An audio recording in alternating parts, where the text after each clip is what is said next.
Saravá, sejam todos bem-vindos. Eu sou Silvia Garcia, eu sou mãe pequena da Tenda de Umbanda do Pai Benedito das Almas e nós estamos hoje aqui no nosso estudo semanal para continuar o nosso livro Senhor dos Caminhos, né? O Senhor Tranca-Ruas. Olha o que ele ainda fala. Além de todas essas religiões, gente, agora vocês vão morrer. Hoje eu estou na. Ele foi designado para vigiar os caminhos do Mestre Jesus quando encarnou. Então, ele conduziu à esquerda de Jesus quando Jesus estava encarnado. Ai, gente, ai, Jesus tinha esquerda? Ué, oxi, e como? Ele fala assim, e você não sabe o trabalho que me deu. Ele fala, olha, você pensa que foi fácil? Imagina a dificuldade, os ataques que Jesus sofreu. Aliás, gente, hoje Jesus, se viesse, já ia estar morto. Eu vou, pausa, eu vou ter que comentar isso. Falei isso com o Gustavo essa semana, porque o Gustavo viu a notícia de que o Papa, ele tinha, antes de morrer, ele tinha 200 mil euros na conta bancária. E ele fez uma doação. Antes de falecer, ele sabia, né, que ia morrer, e ele fez uma doação. Sabe para quem? Vamos ver se vocês adivinham. Pelo perfil do Papa, que eu falei que eu admiro tanto. Ninguém arrisca? Ele doou para os presidiários italianos. Estão entendendo? Os mais rejeitados, os mais desgraçados. Porque é muito bonito você falar assim, eu vou fazer caridade para os pobres, aqueles que não têm o que comer, eu vou vestir. Porque, gente, é muito mais fácil. Agora, ser caridoso com quem errou um monte é muito mais difícil. Caridade, respeito. E se existe uma população, gente, faz 20, eu vou ter que falar a minha idade, mas faz 23 anos que eu dou aula de direito penal, processo penal. Sempre atuei na área criminal. E de 23 anos atrás, a frase que eu escuto unanimemente na sala de aula dos alunos é assim: bandido bom é bandido morto. Isso aí tem que matar, isso aí tem que matar, isso aí tem que morrer, isso aí não tem perdão, e aí vai. E eu ando ao lado dos desgraçados há 23 anos. E eu sei o olhar que as pessoas têm para um presidiário, para um ex-presidiário, para a família do presidiário. A pessoa não tem, a pessoa deixa deixa de ser cristão nesse momento. E assim, isso não é pouco e não acaba, tá, gente? Vai só piorando. Eu de 23 anos para cá eu vejo que o discurso vai ficando cada vez mais de ódio, de ódio, de ódio, de ódio, de ódio, de ódio, é um ódio crescente e é um ódio que não leva a lugar nenhum.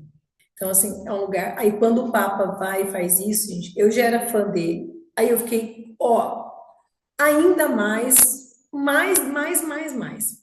Continuo fã dele, vivo, morto, tá vivo, né? Tá vivo em outro lugar.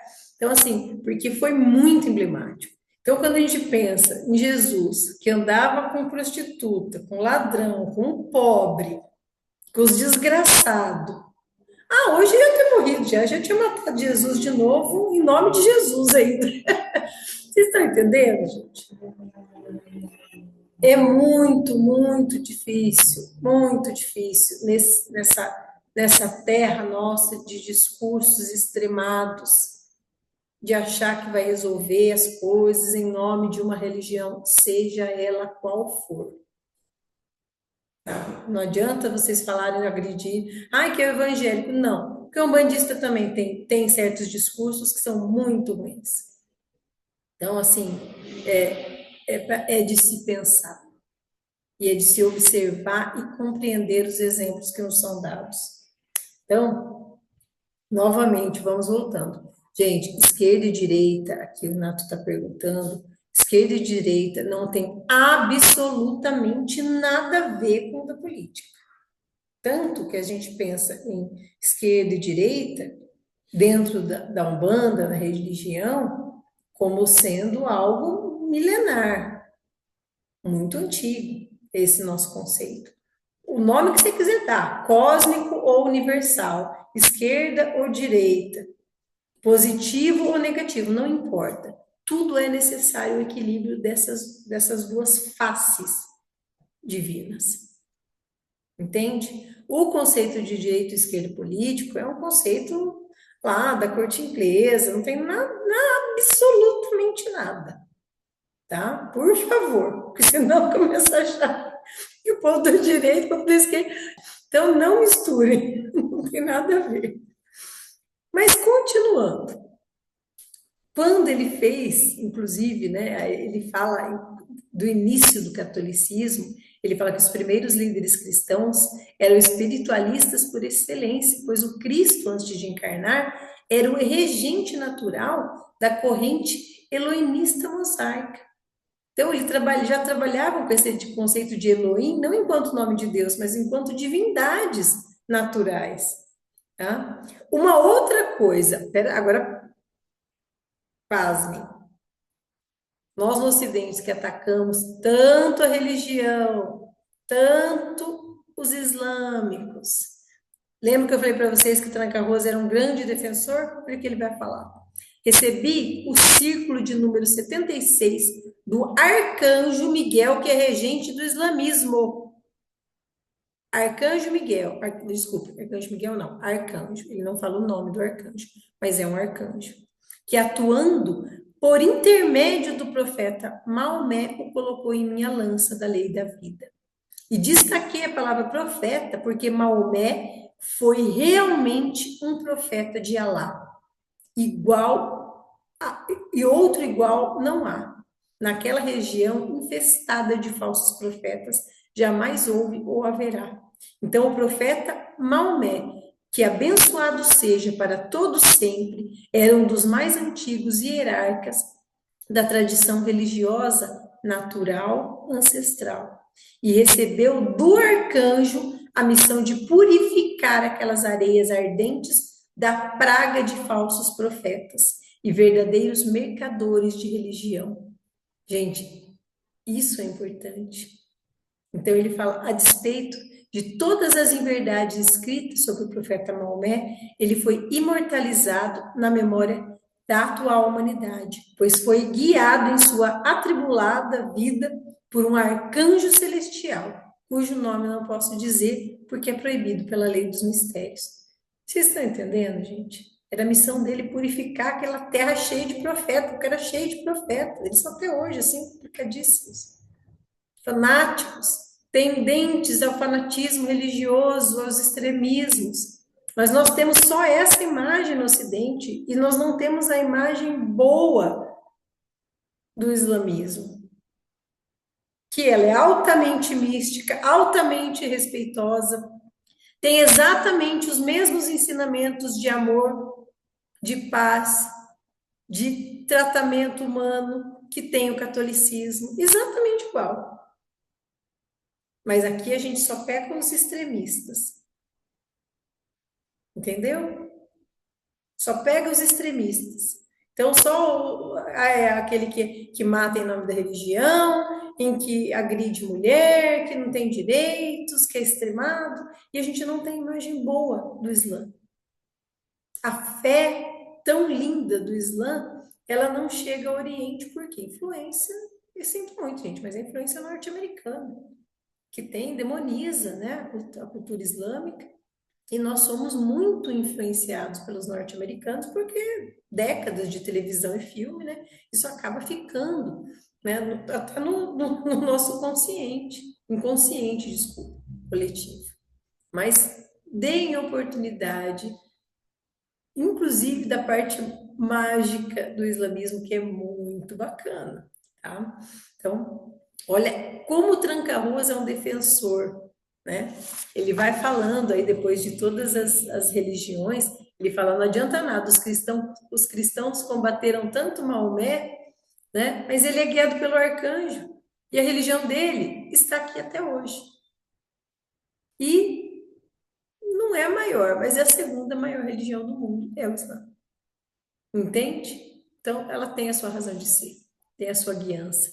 Aí ele, inclusive, comenta, ele fala, a própria Umbanda está sendo, assim como o islamismo, a própria Umbanda está sendo vilipendiada pelos novos eleitos evangélicos. Ele fala, ai, paciência.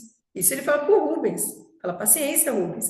O inferno é suficientemente grande para acolher em seus intoleráveis e sombrios domínios todos os religiosos sombrios e intolerantes. Entendeu? Porque que eu comecei falando hoje o estudo que o bandista ele não pode ser intolerante? Ele fala, eu disse todos. Daí ele fala para o Rubens. Por isso, restringe tua indignação aos vermes atuais que tentam corroer a saudável e vigorosa Umbanda dos orixás. Ou seja, acalma a bola aí, que tem espaço para todos no inferno. Não, todos aqueles que acabam, né, que vão agredir a outra religião.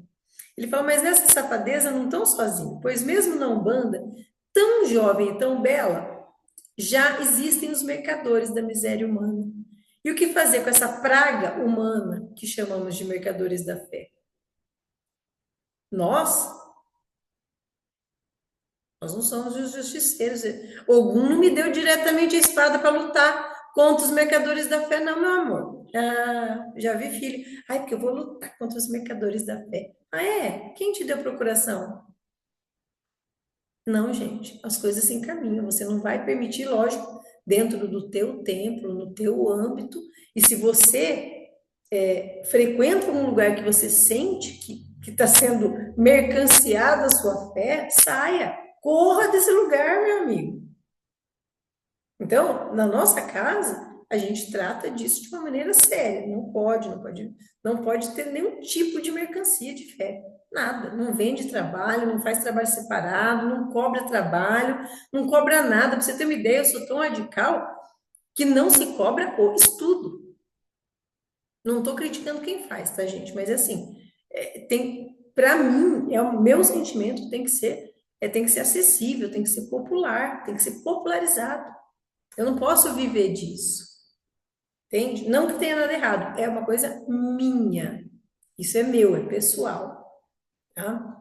Ah, mas eu faço cursos, pago cursos, não vejo problema nenhum nisso.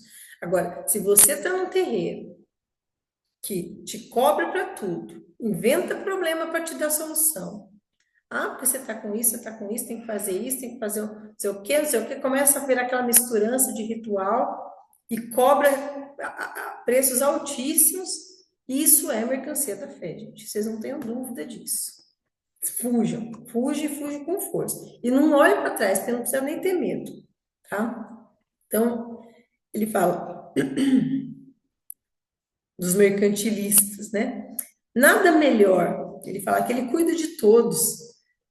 Nenhum mercador da fé encontrou o caminho que conduz ao céu, e nenhum deixa de encaminhar para aquele lugar que ele conquistou ainda na carne, o inferno.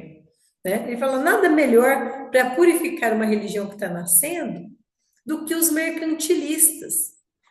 Olha o raciocínio, essa é a melhor parte, gente. Ele fala assim, os mercantilistas, ou seja, esses comerciantes da fé, eles olham para os adeptos de outras religiões como presas a serem capturadas.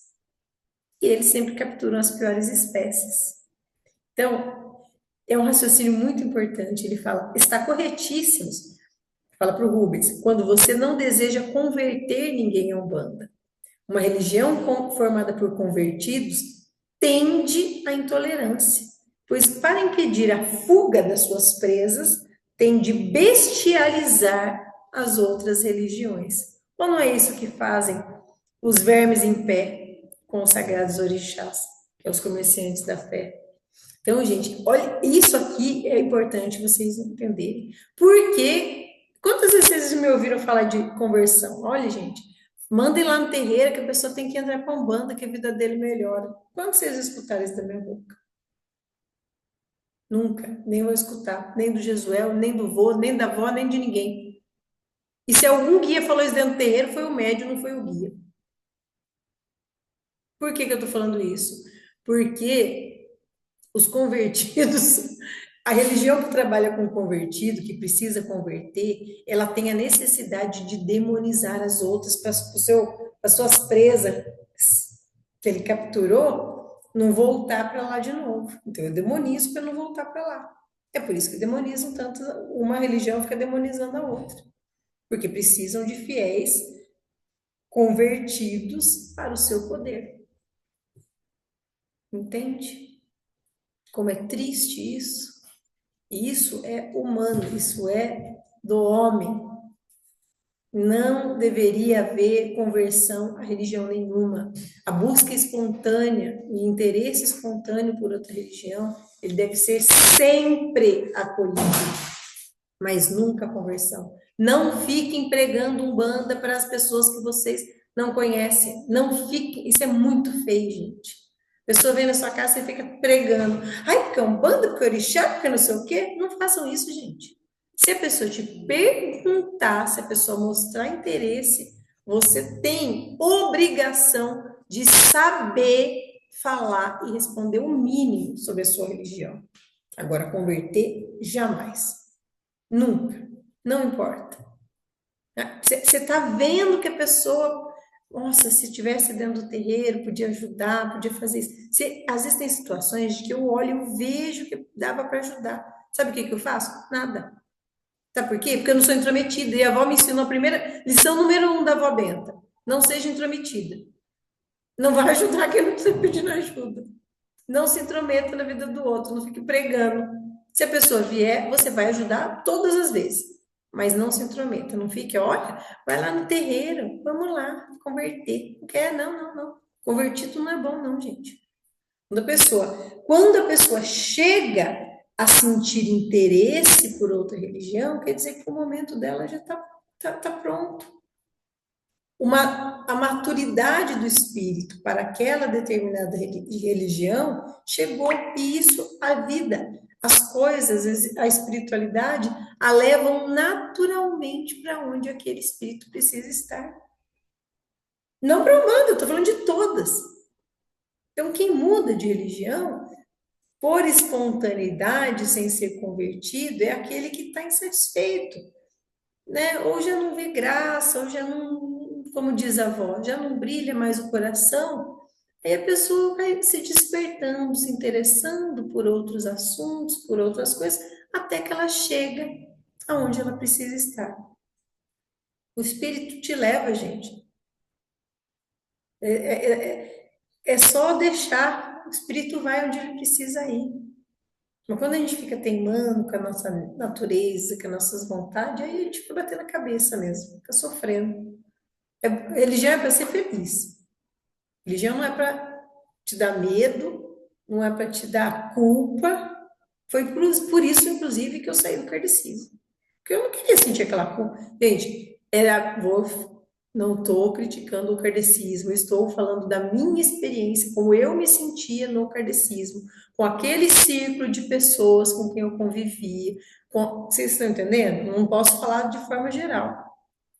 Mas o kardecismo me incutia muita culpa. E eu falei, eu tô fora disso. Ah, para com isso. Quero ser. Não, que não é uma culpação, e culpa, e culpa, e culpa. Ai, resignação. Ah, vá, com resignação, eu tô fora. Eu quero, sabe assim, quero ir para frente. Não vou me resignar com o problema, não. Entende? Então, assim, isso foi do meu espírito, o meu momento. Cada um tem o seu, né? Espero que vocês entendam isso para não tentar converter ninguém. Hoje, Deus me livre e guarde. Bom, só para finalizar, que eles são concebidos, mas acho que aqui.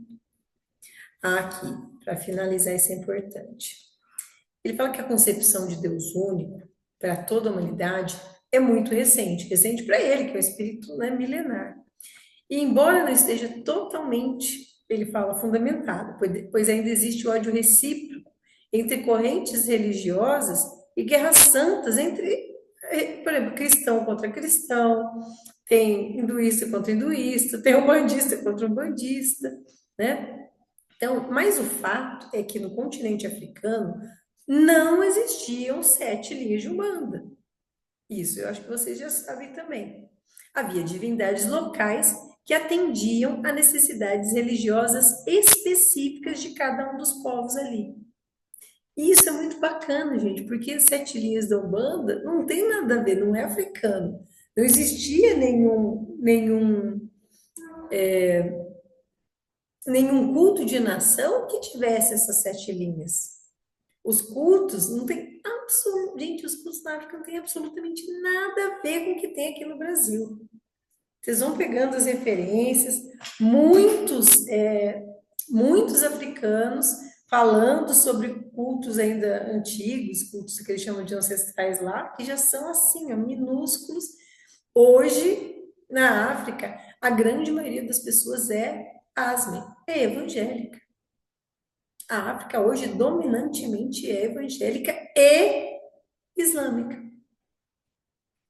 Então, hoje, os cultos dos antepassados que eram lá é muito mais praticado aqui no Brasil, Costa Rica, Bolívia, do que lá na África. E o povo fica africanizando, não é para não fazer, mas não achar que porque veio da África é puro. Não, gente, não é nada a ver com isso que a gente tem. Então, tinha localidade, já falei para vocês, por exemplo, no antigo é um reino extinto, que era o reino de Daomé, as divindades que existiam eram Obaluaê e Nanã. Então, você tem um reino que era dedicado a Xangô, que tem lá os descendentes vivos de Xangô até hoje. Então, você tem uma outra parte que cultuava Ogum. Uma outra parte, essa acho que é uma das poucas remanescentes que ainda é forte, o culto de Ansan. Então, assim, você tinha uma, duas divindades no máximo em cada local. Entende? Então, não era assim, não existiam 7 linhas, 7 orixás, ou 10, ou 14, como queira. Não existia isso na África. Isso foi moldado para o culto aqui dentro da Umbanda. É muito direcionado para a gente.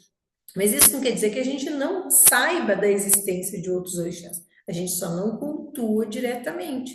Mas existem lá 200 e tarará, se eu não me engano, orixás.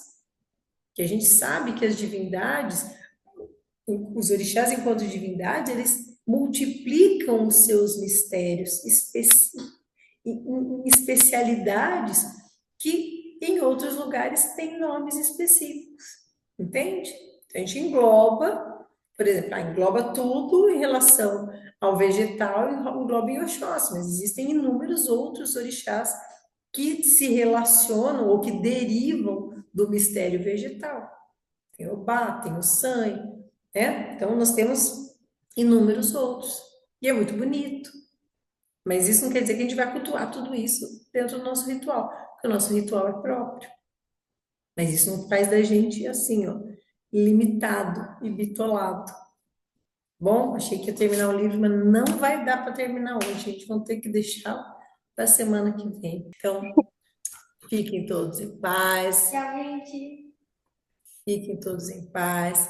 Que nosso Senhor Oxalá proteja, abençoe o ori de cada um de vocês. Que vocês fiquem tranquilos. E nos encontramos na nossa próxima semana para finalizar o nosso livro, para mais um estudo, se Oxalá assim nos permitir. Saravá, gente.